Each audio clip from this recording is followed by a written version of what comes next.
యుద్ధం అంటే వినాశనం. ఈ ఆధునిక ప్రపంచంలో వార్ జరిగితే అంతా నాశనమే. కొన్ని దశాబ్దాల పాటు నిర్మించుకున్న ప్రాంతాలు ఇట్టే నేలమట్టమవుతాయి. దాంతో అభివృద్ధి చెందుతున్న దేశాలైనా కొన్నేళ్ల పాటు వెనక్కి పడిపోతాయి. 3 ఏళ్ల పాటు జరిగిన రష్యా ఉక్రెయిన్ యుద్ధంతో ఇప్పుడు అదే జరిగింది.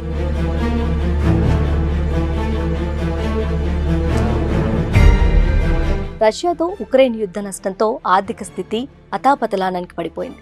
దీంతో ఉక్రెయిన్ పునర్నిర్మాణం అనుకున్నంత ఈజీ కాదు. ప్రపంచ బ్యాంక్ అంచనా ప్రకారం లక్షల కోట్ల అవసరం.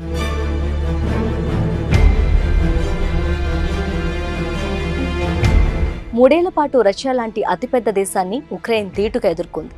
అందుకు ఆ దేశ అధ్యక్షుడు జెలెన్స్కీ తీసుకున్న సాహసోపేతమైన నిర్ణయాలే కారణం. కానీ నష్టం కూడా అంతకు మించి జరిగింది. ఉక్రెయిన్లో మౌలిక సదుపాయాలు పునర్నిర్మాణం కోసం దాదాపు $524 బిలియన్, అంటే మన రూపాయల్లో 44 లక్షల కోట్లు అవసరమని ప్రపంచ బ్యాంకు అంచనా వేసింది.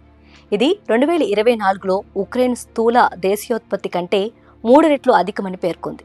దేశ మౌలిక సదుపాయాల్లో దాదాపు 70% వరకు నాశనమైందని ప్రపంచ బ్యాంకు అంచనా వేసింది.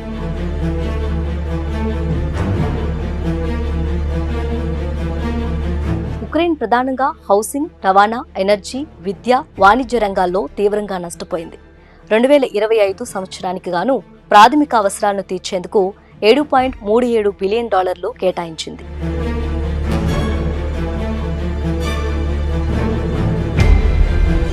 ఉక్రెయిన్ పునర్నిర్మాణానికి ప్రపంచ దేశాలు, అంతర్జాతీయ సంస్థలు సహాయం అందిస్తున్నాయి. అమెరికా, యూరోపియన్ యూనియన్, ఇతర పశ్చిమ దేశాలు ఆర్థిక, సాంకేతిక మద్దతును అందిస్తున్నాయి. దేశాన్ని తిరిగి అభివృద్ధి పదంలో తీసుకురావటానికి ప్రపంచ సమాజం నుంచి మరిన్ని సహాయాలు అవసరమని ఉక్రెయిన్ ప్రభుత్వం అభిప్రాయపడింది.